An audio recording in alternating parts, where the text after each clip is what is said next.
ஜீவன் வாங்க, டைம் ஆச்சு பாருங்க. அப்போ போகலாமா? அங்கே பாருங்க, போகலாம். பாய். எங்கே போகிறோம் நம்ம? கல்லு கீழே போடுங்க. நோ இதுலேப்பா. அப்போ நம்ம எங்கே போய்க்கிறேன்? சென்னையிலேருந்து விழுப்புரத்துக்கு போயிட்டுருக்குறேன் பாட்டி வீட்டுக்கு. இப்போது ஹோட்டலில் சாப்பிட போகிறோம்.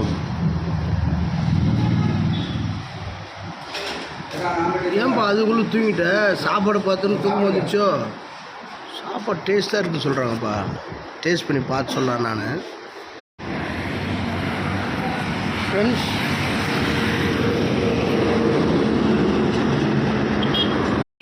வண்டலூரில் இருக்கிறதான ஹோட்டல் ஸ்ரீ நரசிம்ம விலாஸ் என்ற ஹோட்டலில் சாப்பாடு நல்லா அருமையாக இருக்குது. வந்து நீங்கள் சாப்பிட்டு பாருங்கள். ஆனால் என்னன்னா ரைஸ் மட்டும் கொஞ்சம் வெறையாக இருக்குது. ஜீவன், நம்ம பாட்டி வீட்டுக்கு விழுப்புரத்தில் வந்துட்டோம்.